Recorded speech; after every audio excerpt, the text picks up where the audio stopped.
Hey everyone, welcome back to Fluent Together. I'm Jace, and listen, today I came prepared. I have my coffee, my notebook, and my absolute determination to help you think in English without your brain screaming, wait, translate first, every 5 seconds.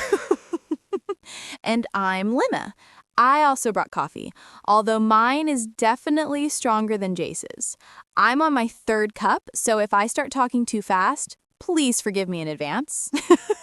But really, today's topic is one of the most important topics for English learners anywhere in the world. Yeah, seriously, because thinking in English is the moment when everything changes. It's like that scene in movies when the character suddenly discovers their superpower. You go from stumbling to flowing, from translating to actually living the language. Exactly. And here's the thing. Thinking in English isn't magic. It's not something that only advanced learners get to do. You can start training your brain to do it no matter what your level is right now. And today, we're going to show you how, step by step, with techniques that actually work in the real world. And don't worry, we're not going to give you unrealistic advice like, just surround yourself with native speakers 24/7. Yeah, yeah. If only it were that easy. We're going to give you things you can do alone, at home, with your phone, with your daily routine. Stuff that works even if you don't know a single native speaker personally. So get comfortable, take a breath, maybe grab a snack, and let's start this journey together. Because by the end of this episode, I want you to feel like English isn't something outside your head, but something happening inside your mind naturally. Okay, let's start with something comforting. If you always translate in your head before speaking English, you're completely normal. Seriously, there's nothing wrong with your brain. It's not slow, it's not bad at languages. Your brain is actually trying to help you. It loves efficiency. Every time you try to think in English, your brain goes, well, I already know your first language very well. Why don't we just use that? It's faster. Exactly. It's like your brain is an employee who keeps taking the easy shortcut because it's used to that road. Your job is to gently teach your brain a new road, the English road, and make that the new automatic path. And the beautiful thing is the brain can definitely learn new habits. It's flexible, it's adaptive, it loves patterns. So once your brain starts seeing English as a normal, everyday tool instead of some foreign school subject, the translating slows down naturally. So think of today's episode as a gym for your brain. We're training new mental muscles.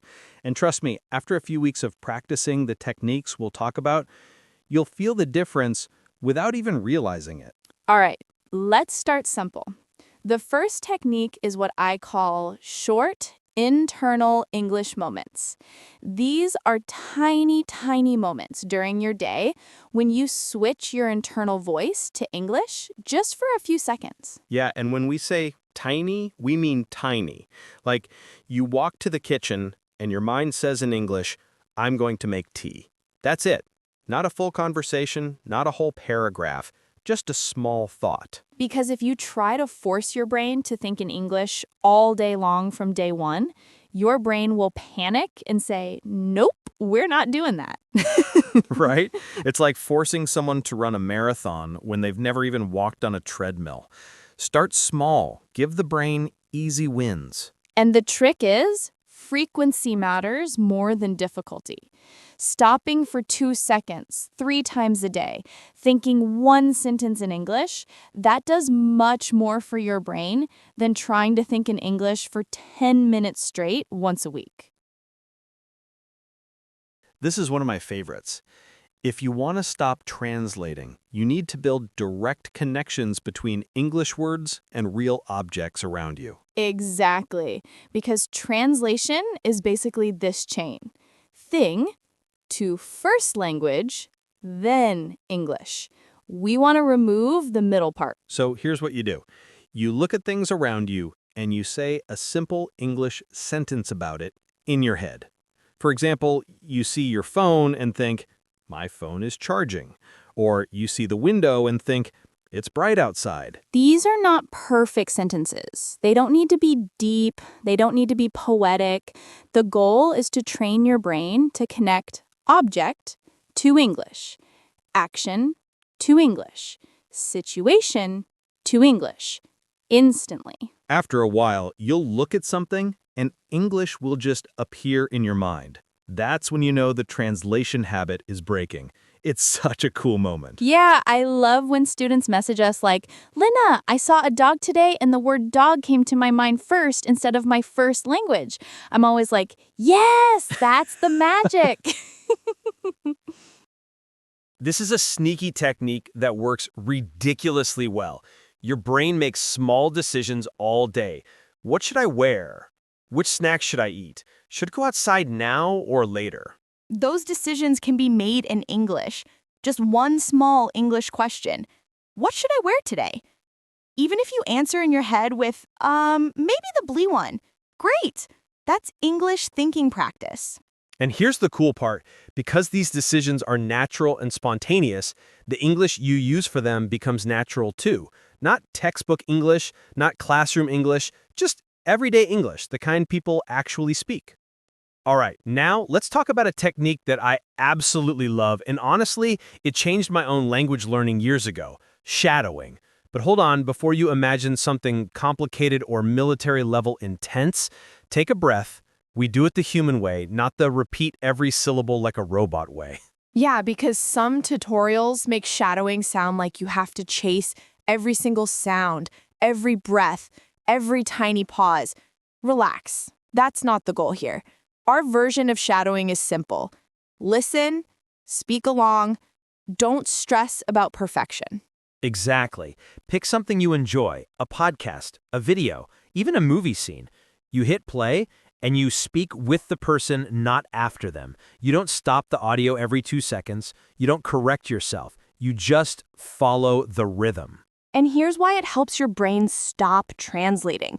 When you shadow naturally, your brain learns to produce English in real time. There's no time to translate. Your mouth, your brain, your ears are all moving together like a team. Yeah, think of it like dancing. You don't stand there thinking, left foot, left foot. You just follow the music and your body responds. Shadowing works the same way. You follow the English and your brain starts reacting automatically. And don't worry if you feel silly at first. Everybody feels silly the first time. I sound like a broken karaoke machine when I start shadowing after not doing it for a while. Same. My first few sentences always sound like I'm buffering. What matters is you keep doing it. Even 5 minutes a day works wonders. Okay, this one is powerful and honestly fun. It's the internal narration trick. You become the narrator of your own day. Yeah, like imagine you're the voice in a documentary about, well, you. You walk around your home saying in your head, I'm opening the fridge. I'm choosing a drink. I'm checking the time. And yes, it sounds simple, almost silly, but this trains your brain to think in English in real time because you're describing actions as they happen, not afterward. Exactly. The translation habit usually shows up when you try to think about past actions or future plans. But when you narrate the present moment, your brain has no time to translate. It has to produce English instantly. Plus, it makes everyday things fun. I once narrated myself washing dishes just to try this method, and I was like, wow, I'm making this feel way more dramatic than it is. Yeah, you can make your day sound epic. I am now conquering this pile of dishes like a warrior. See? Instant entertainment and English practice at the same time. Now, here's something that really works if you're a visual person. Create what I call English habit spots. These are physical locations in your home where English becomes automatic. For example, your mirror can become a speak for 30 seconds in English spot. Your kitchen counter can be your think one sentence in English spot. Your bed can be your review your day in English spot. It's like training your brain to associate certain places with English. So even when you feel lazy, the habit pulls you in. Yeah, like when you sit in your car and automatically reach for your seatbelt, or when you walk into the bathroom and automatically wash your hands. You don't think, your body just does it. We want English thinking to become that natural. Imagine this. You walk into your room and your brain is like, all right, English mode activated. That's the goal. Now, here's where things get interesting. Most learners use English only for logical things. Studying, reading, learning vocabulary. But thinking in English becomes easier when you attach emotion to the language. Yes, emotion makes the language stick. If you only use English when you're serious, your brain thinks English is a serious mode only tool. Let's change that. Use English when you're excited. Use it when you're annoyed. Use it when something funny happens. For example, you drop your keys, say in English, not again. You watch something hilarious, think that was actually funny. Or when food tastes better than you expected. Okay, this hits the spot. That one is so real.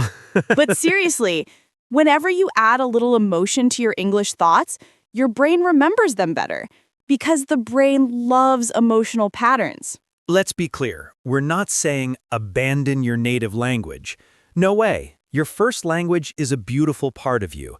But during English learning moments, your native language needs a little vacation. Yeah, if you're doing an English task, watching a video, reading something, listening to us, try to reduce the temptation to switch languages every 2 seconds.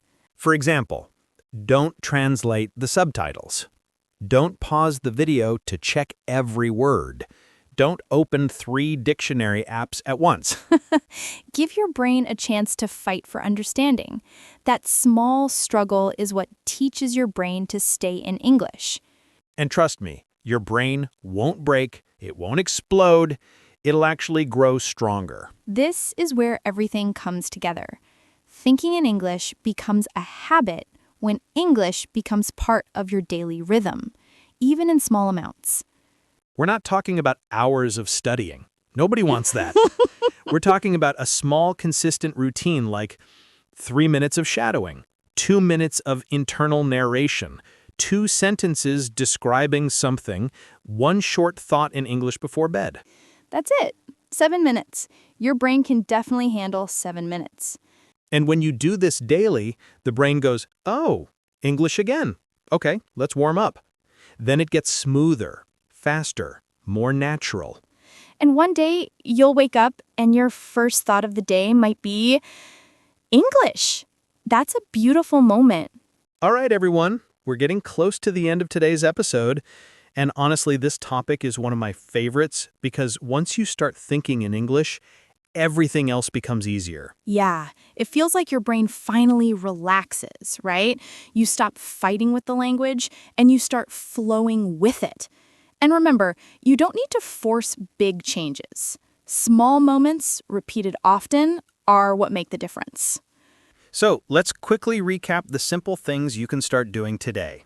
Think tiny English thoughts during your day. Describe things around you. Make small decisions in English. Shadow naturally without stressing.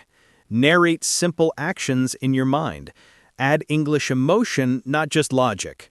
Create English habit spots and build a tiny daily routine, even 5 minutes.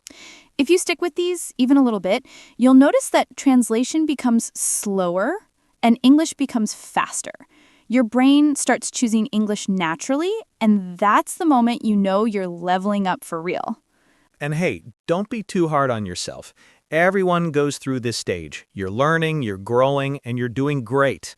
Keep the process fun. Laugh at your mistakes, enjoy the progress, and trust that your brain is adapting every single day. All right, friends, that's it for today's episode of Fluent Together. We loved spending this time with you, and we hope these tips really help you on your English journey. If you enjoyed the episode, make sure you hit that subscribe button, give us a like, and share the podcast with someone who wants to improve their English too. And don't forget to turn on notifications so you never miss a new episode. We've got a lot more helpful, friendly lessons coming your way. Thanks for hanging out with us today. Keep practicing, keep believing in yourself, and as always, stay fluent together. See you next time.